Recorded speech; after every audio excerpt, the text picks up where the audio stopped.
Hi friends, ಎಲ್ಲರಿಗೂ ನಮಸ್ಕಾರ. ಬನ್ನಿ, ಸ್ವಲ್ಪ ಶಾಪಿಂಗ್ ಮಾಡ್ಕೊಂಡಿದ್ದೆ ಆನ್ಲೈನಲ್ಲಿ. ಅದನ್ನು ನಿಮ್ಮ ಜೊತೆನೂ ಹಂಚ್ಕೊಳ್ಳೋಣ. ನಿಮಗೂ ಯಾರಿಗಾದ್ರೂ ಯೂಸ್ ಆಗುತ್ತೆ ಅಂತ. ಯಾವುದೇ ಪ್ರಮೋಷನ್ ವಿಡಿಯೋ ಅಂತೂ ಅಲ್ಲವೇ ಅಲ್ಲ.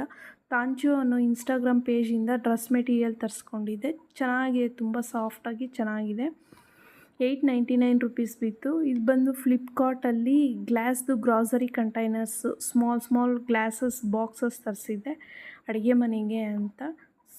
ಪ್ಲಾಸ್ಟಿಕ್ನ ಚೇಂಜ್ ಮಾಡೋಣ ಅಂತ. ಇದು ಬಂದು ನನಗೆ ಶಿಪ್ಪಿಂಗು ಎಲ್ಲ ಸೇರಿ 320 ರುಪೀಸ್ ಬಿತ್ತು. ಮತ್ತು ದೀಪ ಮತ್ತು ಪೋರ್ಟೇಬಲ್ ಸೀಲಿಂಗ್ ಮಿಷಿನ್ನ ಮೀಶೋ ಅಲ್ಲಿ ತರಿಸ್ಕೊಂಡಿದ್ದೆ. ಅದು ಸಹ ದೀಪ ಬಂದು 177 ರುಪೀಸ್ ಬಿತ್ತು. ಪೋರ್ಟೇಬಲ್ ಮಿಷಿನ್ ಬಂದು ನನಗೆ 347 ರುಪೀಸ್ ಬಿತ್ತು. ತುಂಬ ಚೆನ್ನಾಗಿದೆ ಮಿಷಿನ್ನು. ನಾನು ಟ್ರೈ ಮಾಡಿ ನೋಡಿದೆ. ನಿಮ್ಗೆ ಯಾರಿಗಾದ್ರೂ ಲಿಂಕ್ ಬೇಕು ಅಂದರೆ ಪ್ಲೀಸ್ ಕಮೆಂಟ್ ಮಾಡಿ. Please like, share.